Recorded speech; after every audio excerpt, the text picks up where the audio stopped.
तरफ हरियाणा और दिल्ली बॉर्डर पर किसानों का उग्र प्रदर्शन देखने को मिल रहा है। दूसरी ओर विभिन्न मांगों को लेकर किसान जगह जगह आंदोलित हो रहे हैं। इसी क्रम में जालौन जनपद में भी किसान विरोधी बिल को लेकर NH 27 में धरने पर बैठ गए। सरकार द्वारा स्थापित किए गए धान क्रय केंद्रों पर किसानों के धान की तौल नहीं किए जाने के साथ ही विभिन्न मांगों को लेकर सैकड़ों की संख्या में किसान धरना स्थल पर डटे रहे। धरना स्थल पर पहुंचे SDM ने किसानों की मांग पर कार्रवाई का आश्वासन देकर किसी तरह धरना समाप्त करने की कोशिश की। साथ ही किसान यूनियन की शिकायत पर केंद्रों का निरीक्षण का भी वादा किया। बता दें कि देश में दिल्ली हरियाणा बॉर्डर पर किसानों और सरकारों के बीच जारी संघर्ष के साथ ही विभिन्न प्रांतों और जनपदों में किसानों द्वारा आंदोलन किया जा रहा है। 1 घंटे का जाम था और एक तरफ किसानों यूनियन ने हमारे साथ सहयोग किया, एक तरफ खोले रखा जिससे जनता को कोई असुविधा न हो कोविड के दौरान। ये एक अच्छी बात रही। और दूसरी बात जो इनकी मांगे हैं उसमें अन्ना पशु को लेकर के, पराली को है, कृषि बिल को लेकर के है, बुंदेलखंड को क्रिटिकल क्षेत्र घोषित करने को लेकर के है, इस प्रकार के तमाम की मांगे हैं।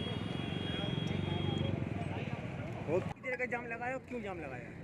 आज ये 11 बजे से घोषणा थी जाम की, क्योंकि कृषि कानून 3 अध्यादेश सरकार ने जो पास किए हैं इनके विरोध में पूरे देश में चरणबद्ध तरीके से आंदोलन चलाया जा रहा था। हरियाणा और पंजाब के किसान काफ़ी दिनों से आंदोलनरत थे। परसों से उन्होंने दिल्ली कूच का प्रयास किया था। सरकार ने उनको रोकने के लिए बल प्रयोग किया और वो नादिरशाही रवैया अपनाया जो कम से कम एक चुनी हुई सरकार से अपेक्षा नहीं की जा सकती। उन पर वाटर कैनन, आंसू गैस के गोले, लाठीचार्ज और मार्ग अवरुद्ध करने के लिए सड़क को 20-20, 25-25 फुट गहरे गड्ढे भी खोदे, जो आप लोगों ने चैनल के माध्यम से दिखाया, पूरे देश में देखा। इन सारी चीज़ों के विरोध में माननीय हमारे टिकैत साहब ने घोषणा की थी कि आज पूरे उत्तर प्रदेश सहित पूरे देश में भारतीय किसान यूनियन के सभी कार्यकर्ता रोड पर होंगे, धरना प्रदर्शन करेंगे। और अब टिकैत साहब का ऐलान हो गया है कि सभी किसान दिल्ली को कूच करेंगे। टिकैत साहब दिल्ली कूच कर चुके हैं।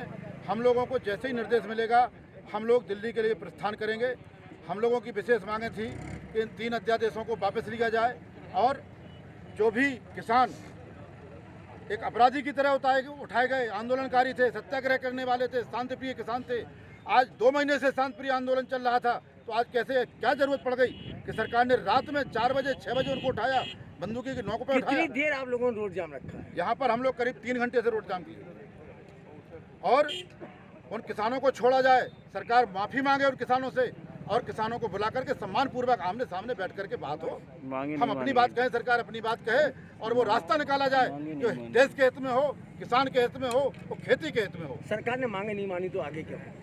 हम लोग आंदोलनकारी, अगर सरकार ने मांगे नहीं मानी तो इससे भी बड़े बड़े आंदोलन, इससे बड़े बड़े भयंकर आंदोलन सरकार को झेलना पड़ेंगे। और आंदोलन के आगे सारे दुनिया में राज करने वाली अंग्रेज सरकार भी यहाँ से घुटने टेक के भागी। ये देसी अंग्रेजों की क्या बिसात है जो कब तक टकराएंगे किसान से?